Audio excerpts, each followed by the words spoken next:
Welcome to the Accelerate EdTech Impact Summit. It is an honor to deliver the opening remarks for today's summit. My name is Sarah Flamm, and I am an MBA and Master's in Education student at Stanford and the president of Stanford's Education Club. And I'm Chris Mah, a PhD candidate in the Graduate School of Education. On behalf of the Stanford Accelerator for Learning, EdTech Insider, and the Stanford Education Club, thank you all for being here today. And it's a sign of the times, but we're obligated to tell you that these remarks were not written by ChatGPT. We used Bard. So before we explain why we're so excited about today's event, we wanted to share a little bit about our own backgrounds and what brought us to this work. As a PhD student, my research focuses on learning technologies, teacher education, and writing. But my path has been an unusual one. I started my career at Google, helping small businesses develop an online presence during the early days of e-commerce. But my heart wasn't in it. Education had been my path to a better life, and I wanted to make that path a little smoother for kids like me, kids of immigrants, outcasts, and underdogs. And so I did a career 180, and I became a teacher. I taught high school English in Minneapolis during a tumultuous stretch of years for the city that spanned the pandemic and was bookended by police killings of Philando Castile and George Floyd. I worked with kids from all walks of life who even today continue to inspire me. My professional path has afforded me a unique perspective on the intersections of education, technology, and industry, and how those systems impact communities. And I began my career as a management consultant at McKinsey. When the pandemic hit, I saw the speed with which businesses started downsizing their workforce. I felt heartbroken for many workers in my community, and I knew that I needed to have a more direct impact on those who had been displaced by the economic downturn and increasing automation. So I left consulting to join Guild, a career opportunity platform where I was able to design and scale debt-free education and training programs for frontline employees looking to build new skills in the digital economy.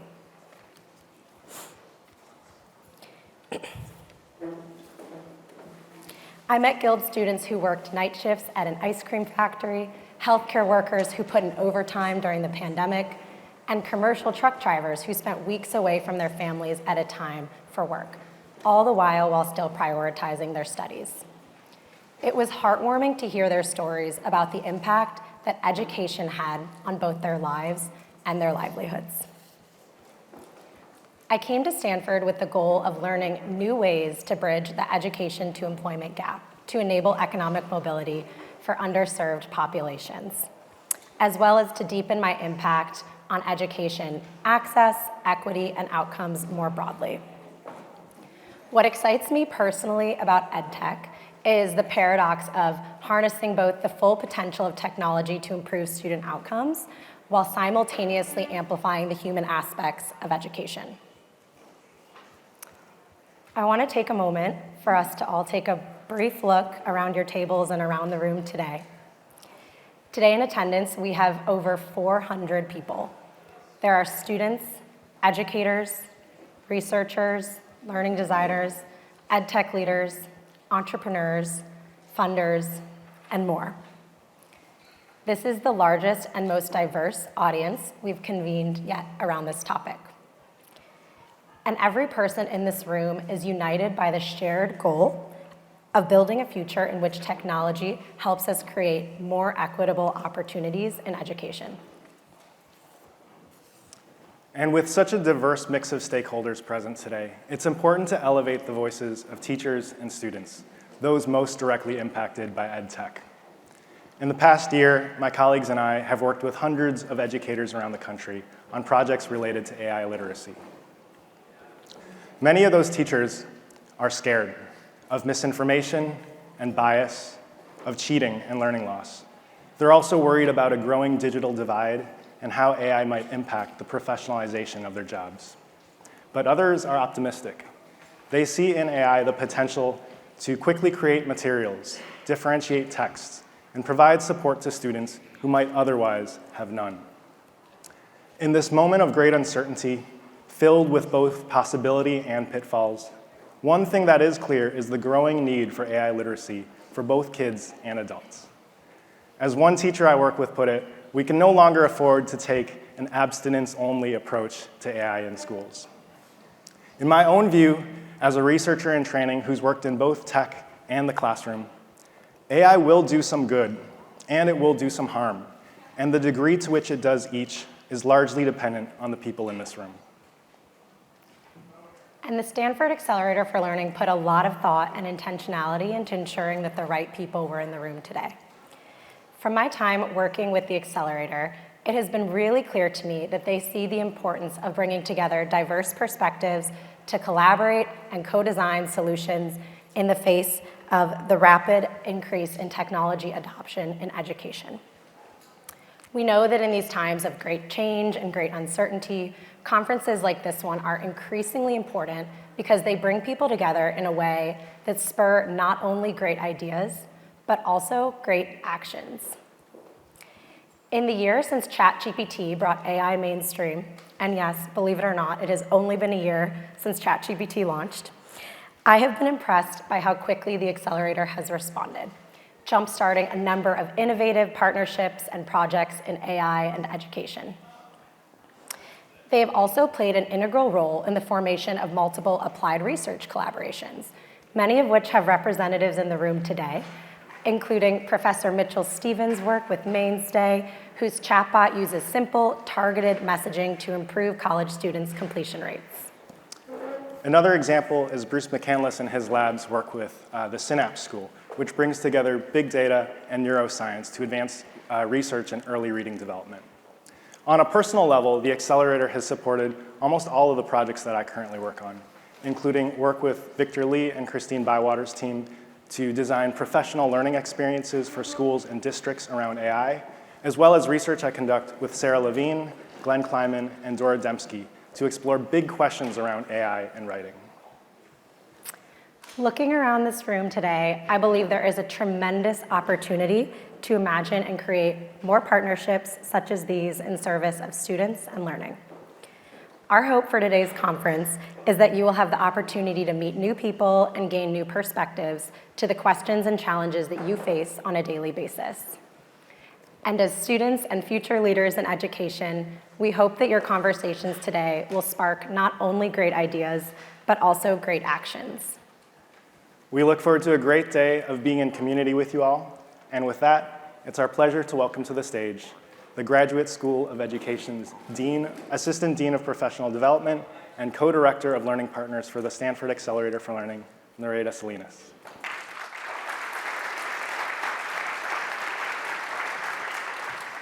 Thank you, Chris and Sarah, for sharing your career journeys and inspiration and kicking us off. Welcome, dear guests, to our Stanford campus. I am Nereda Salinas, and I will serve as your MC for the day. However, before I share any more about our purpose and our program, I want to take a moment and encourage us to be mindful of the sense of place. We recognize that Stanford sits on the ancestral land of the Muwekma Ohlone tribe. This land was and continues to be of great importance to the Ohlone people. Consistent with our values of community and inclusion, we have a responsibility to acknowledge, honor, and make visible the university's relationship to Native peoples. I think these values of community and inclusion, especially the inclusion of voices that are not always present at our usual tables, have a great deal to do with what brings us all together today.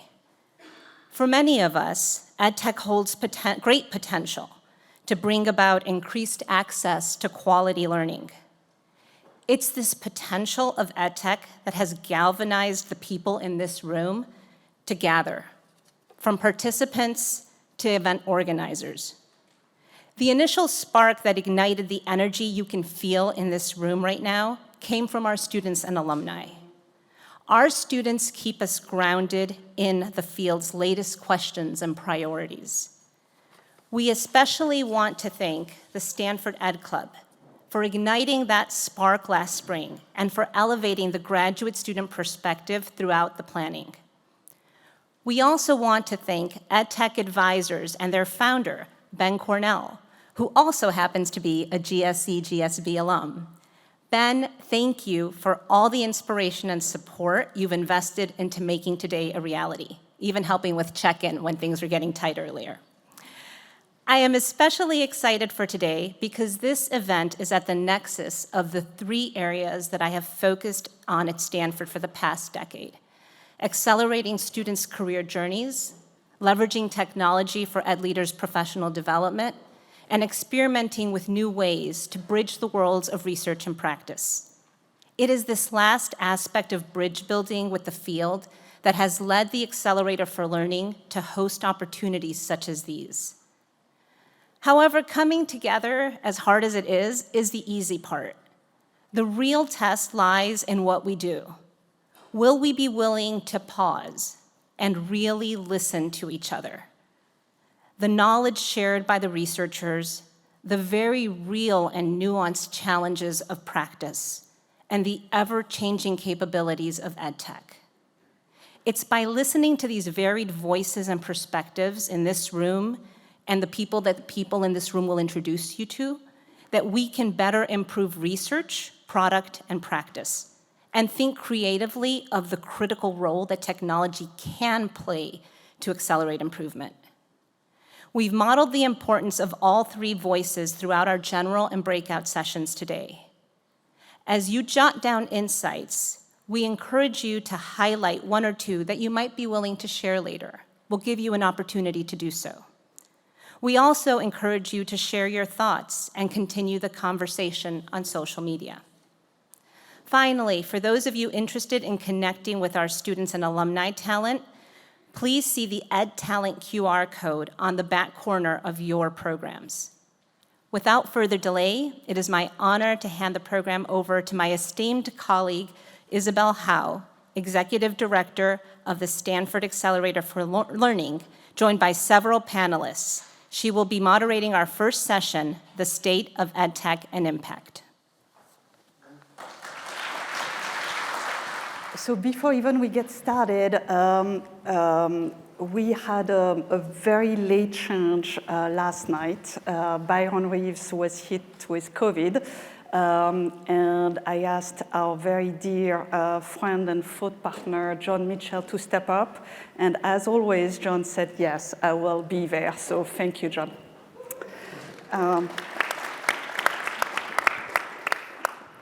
You're going to clap before I say anything. Yeah, exactly. So you all know in this room that there has been a massive growth in education technology over the past decade. So some estimate that there has been a 40 times increase in the amount of investments going into EdTech between 2010 and 2020. So clearly, huge growth. And at this point, it's estimated that every district is using 2,500 EdTech tools on a monthly basis. So there is clear penetration and adoption of EdTech tools. Now, some argue, and some in this room have argued for a long time, that the impact of those EdTech tools has been rather limited. The engagement also is questionable. Some estimate that only a third of those EdTech tools are being bought but being used. So a big gap in both impact and usage. On impact, I was just looking at some recent data that show that only 7% of EdTech tools have any rigorous evidence attached. So 93% do not. That doesn't mean that they are not impactful, but we don't know if they are or not. The other data that I found really, really interesting is that only 11% of education decision makers in districts leverage any evidence before making a purchasing decision on an EdTech tool. So nearly 90% of decision-making decisions are made without any evidence. And now here we are at this very special moment of the AI renaissance that we will hear a lot more about in the next few panels, with a lot of questions for all of us here around what do we want AI to do and how can it help on both equity and learning outcomes? So lots of questions that I'm hoping get surfaced on this panel and throughout the day today. And my first question is for Jennifer. Jennifer has been obviously leading Rich Capital now for many years. Was telling me that now found 8 years. 8 years, yeah. Yeah, that Yes. sounds right.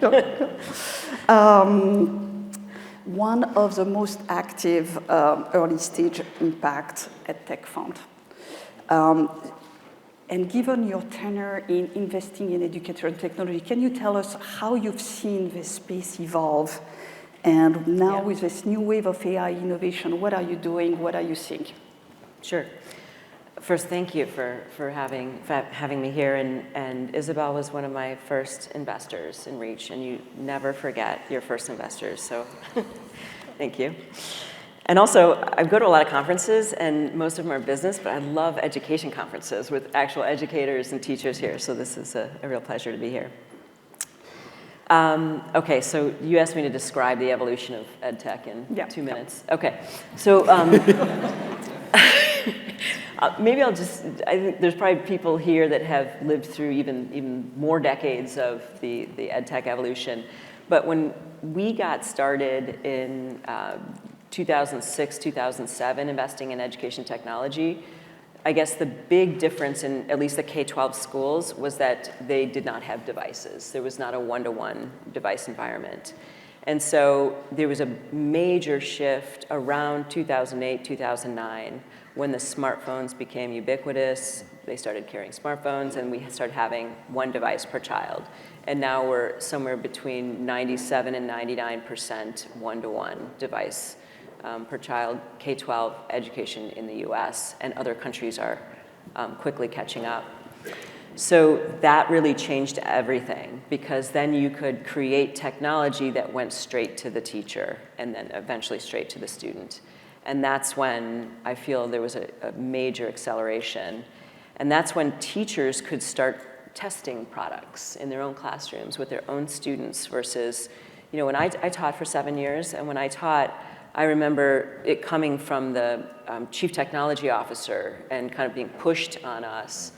And it was something that we had never tried. Nobody had really tested out. And it was, we were supposed to figure out how to implement it in our classroom.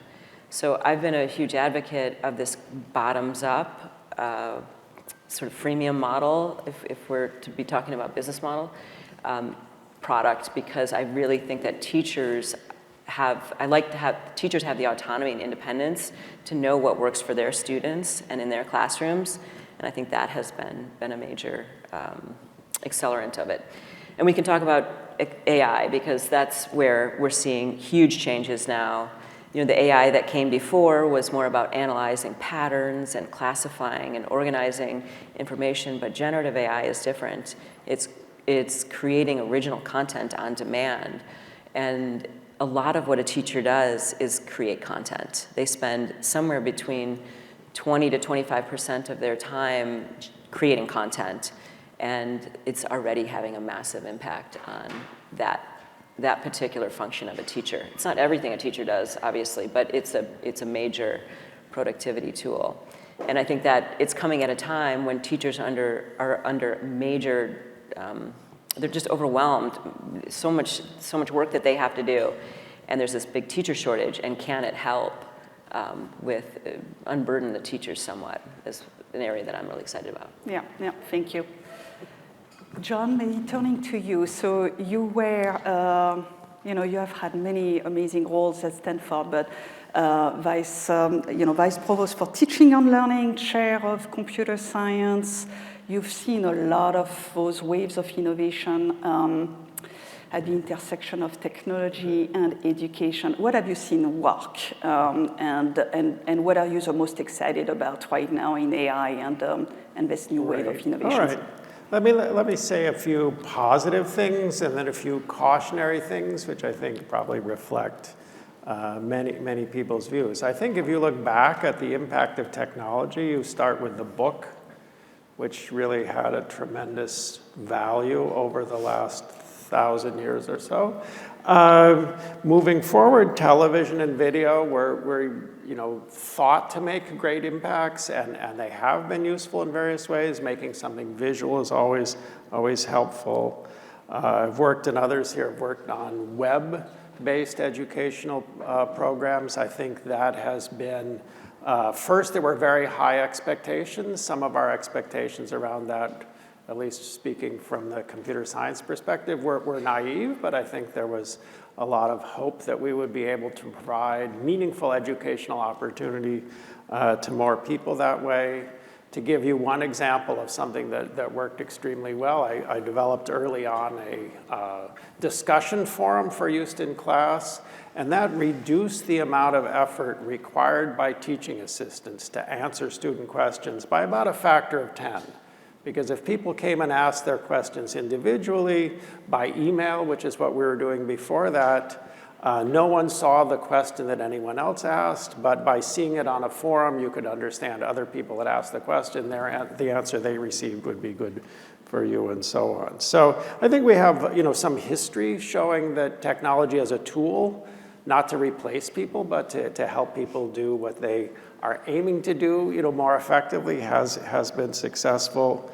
Looking at artificial intelligence, the current wave of success in artificial intelligence really has changed many people's thinking. I don't think I've been anywhere in the last year without a discussion of, oh, and by the way, what do you think about ChatGPT? So we're all getting thrown into this new fast-moving world with many opportunities and many risks and things to worry about. To give you a couple of examples that I think have been successful, in a large-scale computer science course that we've offered in the springs to 10,000 students using 1,000 volunteer teachers, we've used automated grading algorithms and done research on that. It seems that AI can do just about as well, and in some cases better than a hired Stanford graduate student at grading student work. That's really promising. If we could save every teacher in the country 6 or 8 hours a week on grading, and provide a summary of how students did, that would be great. Teacher training, kind of simulate a student and give someone who's trying to become better at teaching a chance to practice, that's great. So I think the way that modern AI appears to be able to interact constructively, provide useful information, summarize, and so on is really inspiring. And we've yet to see really how well that will work in many different situations. I mean, one thing that I've seen personally as a cautionary note about technology is it's easy to overestimate the impact and think something is going to solve problems that it actually doesn't. Mm-hmm. That's not the first risk you think of, but that's possible here. There are the concerns that I think Chris mentioned and others I'm sure have been aware of around, who gets to access the new technology? Is it evenly distributed? Does it favor one group over another? The current models are not accurate in all respects. We have to figure out how to address that. Not necessarily clear on understanding tone. If you have a personal tutor based on AI, will it be insulting? Will it be encouraging? Will it be discouraging? All of those things that go into being a good teacher, a good tutor. Very hard to teach a person. Probably harder to teach AI. We'll see. Fairness and other concerns around bias and so on. So there's a lot of promise. There are a number of difficult technical and deployment and cultural and organizational issues to address, but the world's moving forward, so let's do it. So Matt, thank you. Turning to you, so thank you first and foremost for your long-standing partnership with the Graduate School of Education that my colleague Laura Wentworth, who I know is in the audience, is helping coordinate. Laura, can you wave? Oh, here you are. Hi. This has been a terrific partnership between research and a large district. So thank you for all your partnership in this. So you have this vision for SFUSD 2025, which is around the corner in many ways. Can you tell us about how equity is centered into that plan and the use of technology and how you think about AI as part of it? Sure, and good afternoon, everybody. My name is Matt Wayne. I'm the proud superintendent of San Francisco Unified, and it's great to be superintendent of a world-class city that's just a hop, skip, and a jump from a world-class university, although maybe a leisurely stroll depending on traffic. So, I'm in my second year as superintendent, and something I'm really excited about is we recently adopted some pretty ambitious goals for student outcomes. I mean, we have our vision of where we want to go, but we adopted goals around literacy, math, and college and career readiness. And in and of itself, there's nothing revolutionary around that, right? That's what we should be doing in education. But what it's done is given us a focus we haven't had in the last several years to really think about how we're using our resources, time, and energy to support student outcomes. So I might be saying something that at an EdTech conference, Isabelle might be thinking, why did you put him on the stage? But technology really is in the tools to support achieving student outcomes. It's not the thing itself, right? And it's an incredibly important tool for us to use, and as a district, what I'm proud of is that we're embracing rather than walking away from. So when I talk about it being a tool, for example, for our goals, we recognized we need better system-wide data. So we're implementing a new assessment, K-8 in literacy and math. And the new assessment is students are going to take them on their Chromebooks or the younger grades on their iPads. And we did have teachers and others express concerns about our kindergartners taking an assessment on the iPads. We're moving from just sitting and reading next to them. But there's many now 5-year-olds are already used to technology, and it's what they need to learn if they're going to be literate, if they're going to know math, and if they're going to graduate college and career ready. And so we're really seeing how we can use technology and these tools to help us support our goals and help our students be prepared. And in education, you said we in terms of thinking about how AI is being used, we partnered with Stanford, and Stanford supported a recent survey where it hasn't penetrated the classroom that much, and there are some ideas of what the promise it holds, but also, of course, a lot of concerns.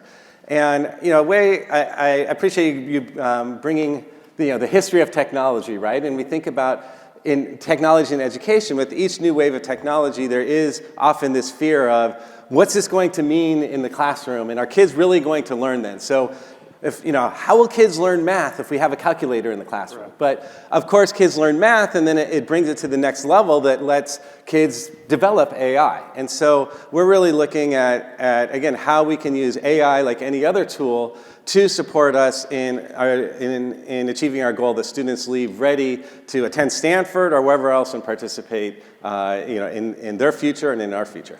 Yeah.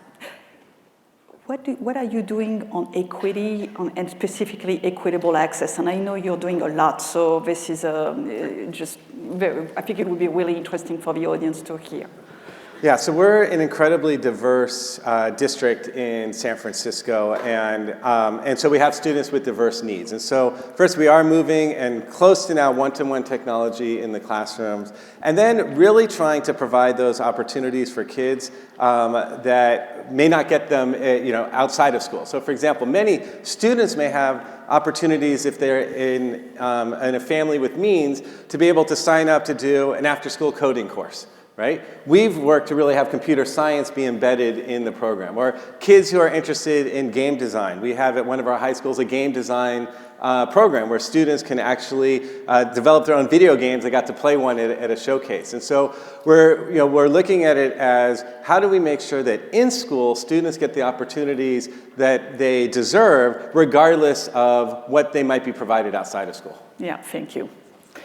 So Edward, as a philanthropist, you are seeing a lot of education innovations. What are the most promising ones that you are excited about and you're funding? Yeah, thank you for having me here. It's exciting to be here and be able to share a little bit about what we're seeing. I think it's less about a specific innovation and more about how I feel like the field is actually moving the ecosystem forward overall. And I'll elaborate what I mean by that to say, like, we're seeing a lot of great tools being developed, but we actually need to ensure that that's happening in a way that continues to center, Isabelle, to your opening comments, research, and making sure that we know what actually works for which students and in what contexts. We at Walton continue to fund a lot of research that elevates the persistent gaps that have arisen because of learning loss gaps coming out of the pandemic. So if we're to hope that EdTech and AI-enabled products are able to address these, we need to actually understand which products work best for which students under which contexts. So continue to support, I'm seeing a lot of great work being done to support ongoing research about what tools work. Work that we've funded with Stanford for the National Student Support Accelerator, Susanna's organization, to understand which best practices within tutoring are continuing to actually address the needs of students. So I think that's one, ensuring that there's a robust ecosystem around research.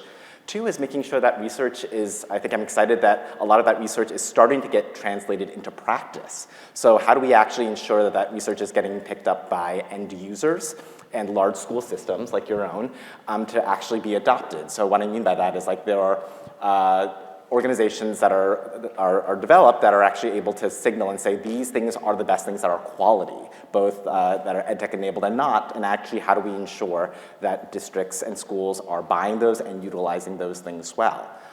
So making sure the research that's being funded is translating to products that then actually get picked up by schools, so there's not a divorce. We've learned so much in our work that you can't simply build it and they will come. We actually have to support districts and schools and teachers in how to utilize these things. And lastly, I would say there is smart innovation and R&D that needs to be supported. At Walton, we support a number of large-scale R&D structures, the Advanced Education Research Design Fund, the Learning Engineering Virtual Institute, and I think we're learning through those R&D structures what it is to do things like center equity in design and making sure that we actually have end users at the table in a lot of the design challenges that are supported there, to make sure that we actually are building tools that support all of our student populations and provide them with the resources that they need. So I think the fact that there's movement across all of those categories is perhaps the most exciting thing to me. Yeah, actually picking up on this, both Jennifer and Matt, same question for the two of you. Where have you seen research impacting your work? And maybe Jennifer, I will start with you. Like, how do you think about impact in your portfolio and involving the research in some of your organizations? Yeah, I think the best way that we try to make sure that our companies are focused on impact is that we really want them to hire education experts, teachers, researchers, neuroscientists, people that are domain experts on their founding teams and in their startups. And that's something that is just, I was just reading there's the lawsuit against the 41 states that are suing Meta now, Facebook, for damage to the kids. And it's I don't want to throw Meta under the bus, but I also don't mind either. But they didn't have education experts there. They didn't have behavioral scientists, people that study child development at the table helping them develop these products. These kids are spending 8 to 13 hours on their phones or on Instagram, and they don't have people there that know what's going on inside of the developing mind of a teen girl. And so that's the issue. That's what I try to do, is really focus on trying to get education, people in this room in the startups. Yeah. When I think about research partnership, think about both the resource it provides and how it helps us understand the impact of our efforts. And I mean, just again, it's one of the neat things about being in San Francisco. Like, how often does a superintendent have an opportunity to say, we have this third grade literacy goal. We need some tutoring that really is going to have an impact. And I think that's Susanna Loeb over there. Let's pick up the phone and call Susanna Loeb and find out what are the best tutoring programs out there, what have the highest impact. And that's kind of emblematic of the partnership over the past decade plus. And so having those resources available to just understand like what our best practice is, what's the research saying about what we're doing, and then also being able to work together to start to measure some of our efforts. And you heard about the survey we did around AI. We do an annual survey of our teachers and staff that I've looked at that have been really informative to understand different ways where professional development we're providing, different ways we're providing resources to the schools, how that's impacted teachers, and then ultimately how it's impacting our students. And I do want to say I also really appreciate that it is a partnership in the sense that researchers, of course, have their research agenda, and the schools have their agenda, but we've been able to talk through, like, what is that, how do we make sure those agendas are working complementary? And so Dean Schwartz, as I've started as new superintendent, he's invited me to say, what are your objectives around the research? And hearing me talk about the focus on our student outcomes, like, okay, so how do we make sure we're working together so it's informing that as well? So again, just both the resource that Stanford provides and this research practice partnership provides, as well as the ways in informing how we impact student outcomes is invaluable. Yeah, thank you. John, where would you like to see more collaboration, or why hasn't been even more collaboration between EdTech and the research worlds? I think there are many ways that it would be great to engage startups and small companies from a university standpoint. One of the things that's changed here, I think, in the last decade is the degree of collaboration and communication we have between the engineering end of campus, which is way over there, and the education part of campus, which is here. 10 years ago, we didn't have a lot of interaction. Now we have lively groups, seminars, collaborative projects. And I think that opens the way to be connected with the industry and connect with various other kinds of organizations, both on the tech end of it and on the education end of it. I think the point Jennifer made around having education people at the table in the design phase is really helpful. That helps us as tech people be much more relevant and connected. And I hope that as we develop that collaboration here on campus, we have a better relations with the industry at large. Yeah. And Edward, and by the way, start thinking about your questions, because that's the last question I will ask, and we'll have time for 2 or 3 questions from the audience. Edward, what do you think is the role of philanthropy in trying to foster some of those connections that John just described? How can we have more, and what have you done, and what could we do more in philanthropy? Absolutely. I think it's about creating those meaningful feedback loops. One is, again, making sure that there are educators, frankly, even end users, students, and parents at the table as things are getting designed. So on the front end, so designing with purpose. And then I think on the back end, it's making sure that we're actually able to utilize those tools to make sure that they actually are making the lives of educators easier. So I think philanthropy can support both of those things, both in terms of intentional support of smart R&D structures that make sure that design with end users from the front end is part of the work that's being done, and also supporting districts and other folks to actually understand how to, I think having been a teacher for a number of years, one is skittish about adopting new things into their practice. And I think AI, the first time you play with ChatGPT, it's really scary, actually, the first time I played with it. What is this thing telling me? And I think a lot of teachers are experiencing that. So I think, recent research that we've supported is giving me kind of conflicting information in 2 ways. We supported work through Gallup that showed that, I think in the first couple months coming out of when ChatGPT was released, fully 6 in 10 teachers had actually just gone on entrepreneurially and played and used ChatGPT, and over 80% said they found it useful. And yet we're now seeing research, I think, coming out of SERPI that shows that actually from a policy end, only, I think, 4 states have issued any sort of AI guidance for how to actually utilize this stuff and what should be done vis-a-vis AI. So we're seeing a real disconnect between what teachers are clamoring for in the classroom and what I think policymakers are providing, so that some of also what we're thinking about from a philanthropic end, on a policy end, what should we actually be supporting in terms of incentivizing to make sure that this stuff is actually, again, creating that positive feedback loop, both of design and then of meaningful use. I'm worried on that point that teachers don't have time carved out to even learn about the AI tools and how it can be applied in their classroom. I saw that Slack decided to take the whole company off for a week to just upskill and learn. And like, teachers have such an important job. Why can't they have something similar where they can learn about these tools? I was going to share that. I think I appreciate the comments about having educators at the table, and so also where's the table going to be located, and that is a challenge. Our teachers and educators have so much on our we have so much on our plates right now, Yes. but we're trying to build in structures for learning, and so like at our middle schools now we have where grade levels can meet during the school day, but we had to invest in that because now we have a 7-period day instead of a 6-period day. Yeah. And so, but yeah, we would love a week off if the Walton Foundation wants to, provide childcare for 50,000 students. We'll come to Stanford and learn together. So. It's a great use of philanthropy. Yeah. So opening it up for questions. So if you could just state your name, your organization, and your question. I see one here. Ayush? I'm just curious, we often overestimate what we can do in years and underestimate decades.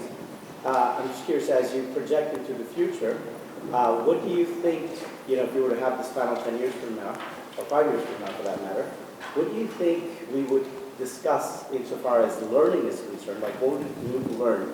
For example, calculators and computation, right, may not be that interesting in this day and age because, look, I can use a calculator, right? When I think about ChatGPT, AI, other learning tools, a lot of things that are interesting today may not be interesting 5, 6 years from now. I'm curious to understand what you think will be interesting. I'll take a quick, I would say in 10 years, every student, probably every person who's connected to technology will have their closest friend be a simulated individual provided by AI. They'll learn primarily through a mediated process that helps them generate new ideas and sparks conversation. I think that we will not be able to ask the question of whether AI is important, but we will have this built into many of the things that we do on a daily basis. I was going to highlight the difference between a Stanford professor who has time to dream about the future and the day-to-day administrator, like, oh, that's an interesting future. And just one thing I was going to say is what I do think, as we bring in this technology, I was talking with the teacher, and this is maybe that in 5 years I could see more teachers doing this, where rather than shying away from, saying you can't use ChatGPT in the classroom, more like using it as a tool and also starting to analyze what's coming out of it to understand what is valuable that's coming out of it, the information, and what might be critiqued. And so can definitely see it, like you said, less in using to try to generate answers and more to help our students think critically about those answers. But there will need to be, I think it will take a few years to just get over some of the hesitation and fear factor of using it in the classroom and going from, we're not going to let it be in our rooms at all to how are we really thinking critically about it. I think, just maybe follow up if it's okay. The smartphone was announced, the iPhone came out in 2007. And now does anyone debate, should each person have a phone? Is it okay to rely on someone having a phone? Is it okay to use that for identity? I think that's all given the presence of the technology, but I don't think that will eliminate the core questions that are human about our lives, our priorities, helping people grow up. All those things will happen in the presence of technology, but the technology won't make any difficult problems go away. I think, sorry, just real quickly, I also think that that we need to teach kids about the algorithms and how this technology works, and so that we need them to understand how it's impacting their mental health and their wellness, and they need to understand just the complexity of the technology that they're consuming. So I love what Yuval Harari has written about this, and another book I love on this is The Most Human Human, and it came out before generative AI, but it's like, what are the things that make us most human that technology will never replace, and how do we really teach that stuff? Julian? Good afternoon. My name is Julian Thompson. I work for the United Negro College Fund. I'm hopeful to get the panel's perspective on the state of EdTech with regard to impact on closing equity gaps, particularly equity gaps regarding race and class. I'm really inspired, Isabelle, by the statistic you raised about there being a real surge in investment in dollars in the EdTech world over the last decades. I think what we end up reflecting on at the United Negro College Fund is that we end up, even after those investments, being in spaces that, at least in terms of the racial dynamic, end up looking pretty similar to what they looked like 10 or 20 years ago. And on the question of impact, we're still seeing the types of gaps in performance and operation in the classroom in terms of race and class that we sometimes saw in decades past. So are there factors or elements or opportunities for ownership that you think will shift the way that EdTech can impact these equity gaps? Thank you.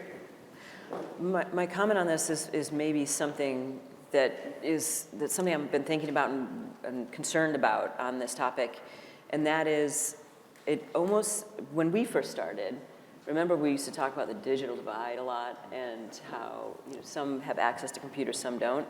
I think that digital divide has shifted, and now what we're seeing is in low-income districts that can't staff with teachers, they're going into these rooms and getting you Zoom in a room, basically a teacher that's live streamed in, and we're seeing that more heavily penetrated in the lowest income school districts.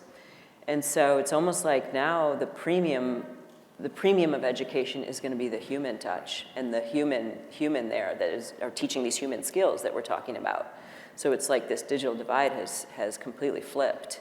So that's something that I'm tracking and very worried about. But on, it's always been about accessibility, right? Who has access to the content, to the teachers, to the tools, to the information, social capital? And, I don't have data tip my tongue, but I do think that technology can be a very powerful tool to improve access. I don't know if others have more information on that. I might offer that. I think we've been excited about the R&D structures that we've been funding and an approach that really centers inclusive R&D, and again, making sure that the problems of multiply different student populations is addressed. So actually not treating students as a monolith, but actually being thoughtful about which student populations based off of income, based off of demographic status, like what are the problems that actually are disproportionate in various student populations in those communities, and actually how do we design the tools and solutions, and how do we actually source the inputs from those educators, those end users to help design the solutions, so the products, to actually support things that are actually going to be tailored for their needs. So I'm seeing a little bit more of this happen, and I think it's a thoughtful, really thoughtful approach to kind of acknowledging the fact that the solutions that serve most may not serve everyone, and we actually need to take a different frame to how we actually think about that problem solving. Do you want to comment, Matt? And I spoke earlier about us, bringing the resources to the students so they don't need to rely on being outside of school to access them. I think I'd also speak to also bringing the students to the resources. And so we have an underserved community, the Bayview, that's right next to Mission Bay, where there's UCSF has built a whole, a whole new complex there, if I can refer to another university. And so we just started a program that we're going to meaningfully expand called the Mission Bay Hub, where kids from the Bayview and other schools actually go to UCSF and are learning on their campus and getting experiences that they just would not get at their school. And it's really neat to hear one young student talk about she had seen an embolism being performed. I would not want to see that, but she wasn't sure what she wanted to do for her future, but got motivated to wanting to study nursing. And so not just bringing the resources and the technology to the kids, but showing them what's out there and connecting them to what's out there, I think is another strategy we're pursuing. Yeah. Hi, my name is Chinet. I am a master's student here in the Learning Design and Technology program.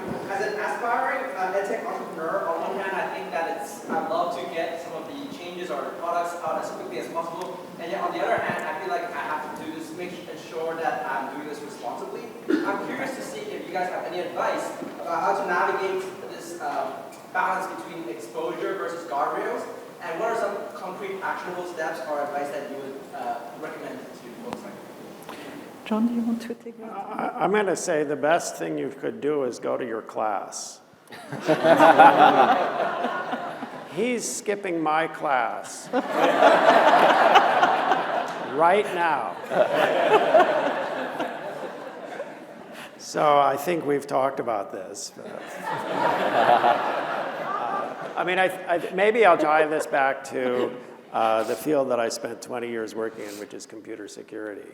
And there the fundamental question is, how do you allow the good things to happen without opening up opportunities for unintended consequences and bad things to happen?